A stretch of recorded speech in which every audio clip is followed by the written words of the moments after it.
Boleh berikan tepuk tangan yang meriah buat kita semua.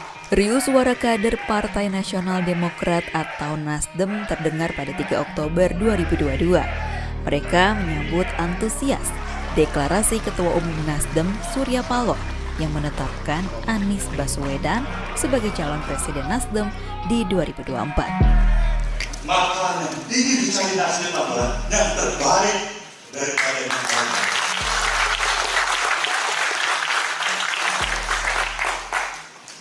Inilah nama akhirnya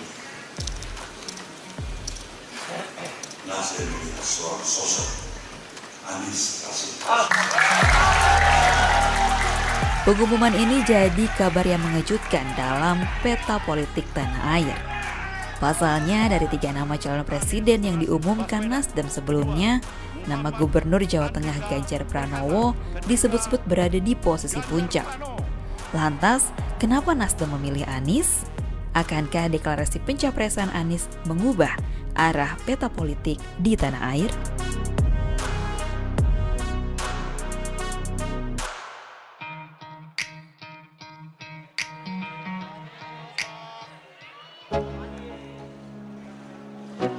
Manuver Partai Nasdem mempercepat deklarasi pencapresan kian memanaskan peta politik di tanah air. Pertanyaannya, kenapa Nasdem akhirnya memilih Anies?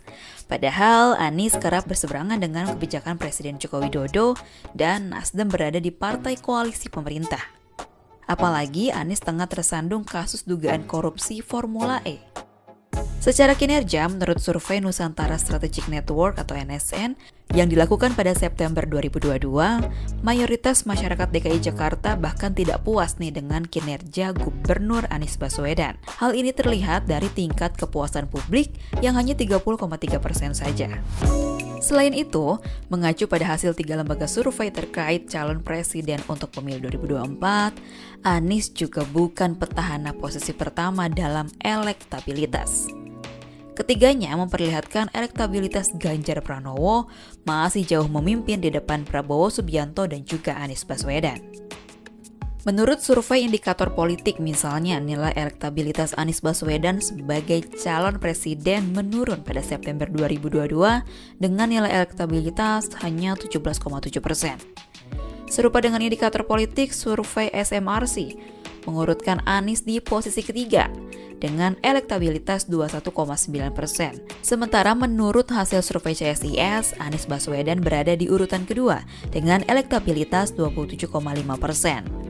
Lebih dalam, CSIS melakukan survei kepada kalangan anak muda usia 17 hingga 39 tahun. Dalam surveinya, mereka membuat beberapa kasus berbeda, yakni pertama dengan menyodorkan 7 nama. Hasilnya, nama Ganjar berada di puncak, disusul Prabowo dan Anies Baswedan. Begitu pula ketika disodorkan 3 nama. Dari nama Ganjar, Prabowo, dan Anies, ternyata Ganjar masih yang teratas. Namun posisi Anies dan Prabowo bertukar. Akan tetapi ketika dihadapkan 1 lawan 1 atau head to head, ternyata Anies masih menjadi pilihan pemilih muda, baik ketika dihadapkan dengan Ganjar Pranowo maupun ketika dihadapkan dengan Prabowo Subianto. Karena sederhana saja, kalau kita lihat dari 3 nama yang dimunculkan, memang hanya Anies yang memenuhi prasyarat untuk dideklarasikan jauh-jauh hari. Pertama, Ganjar kita tahu masih kader PDI Perjuangan, dan selama kemudian Ganjar masih menjadi kader PDI Perjuangan dan tidak berani memutuskan untuk keluar dari PDI Perjuangan, tidak ada keuntungan elektoral apapun dari Nasdem ketika memutuskan nama Ganjar. Terlepas survei Ganjar memang lebih tinggi. Yang kedua, Andika sendiri kita tahu masih punya keterbatasan, masih menjadi panglima sampai akhir tahun. Di luar itu pun elektabilitas dari Andika kan masih sangat rendah. Jadi peluang menangnya sangat kecil. Itu yang menyebabkan menurut saya, dengan logika Nasdem yang pasti ingin menang dan karakter dari Nasdem yang biasanya memang ingin terlebih dahulu melakukan deklarasi sama seperti dulu ketika dia mendukung Jokowi, saya pikir memang hanya Anies yang tanda kutip punya prasyarat tersebut, memenuhi prasyarat untuk pencalonan dini tersebut. Pengamat politik menilai langkah Partai Nasdem yang mendeklarasikan Anies Baswedan sebagai Capres 2024 merupakan hal yang wajar dalam konteks demokrasi dan pemenangan pemilu 2024. Nasdem saat ini sedang mengukur sekaligus mempersiapkan kotel efek elektoral bagi partainya. Selain itu, pencalonan Anies juga dinilai akan mengubah konstelasi politik di tanah air, karena diyakini salah satunya akan berdampak pada koalisi partai politik lain. Misalnya Koalisi Indonesia Bersatu, Koalisi Gerindra PKB, dan juga PDI Perjuangan, untuk masing-masing mencari calon yang sepadan untuk menghadapi Anies. Sementara calon lawan yang sepadan untuk Anies yakni Ganjar Pranowo yang merupakan kader PDIP justru masih terombang-ambing nih di dalam tubuh partainya sendiri. Sebetulnya akan melihat dinamisasi yang luar biasa ya sampai menjelang hari akhir pendaftaran di KPU.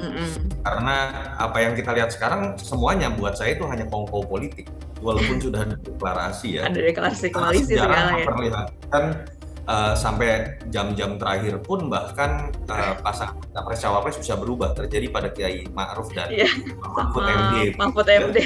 Jadi kalau apa yang terjadi pada situasi sekarang kalau dalam analogi sepak bola menurut saya bahkan belum selesai babak pertama gitu dan masa-masa injury time lah biasanya akan menentukan. Nah terkait dengan deklarasi Anies memang kalau dibaca dari pattern positioning politik yang paling mungkin untuk bergabung adalah Demokrat dengan PKS. Tapi ada the devil is in the detail. Pertanyaannya kan koalisi bukan sekedar masalah kesamaan posisi politik. Cenderung merasa dirinya berseberangan dengan pemerintah sekarang. Jadi kita harus bergabung dengan sosok yang juga dianggap berseberangan. Dalam konteks ini dua partai oposisi dengan Anies Baswedan. Karena detail-detail dalam negosiasi inilah yang akan menentukan. Nah, kalau menurut sahabat Kata Data bagaimana?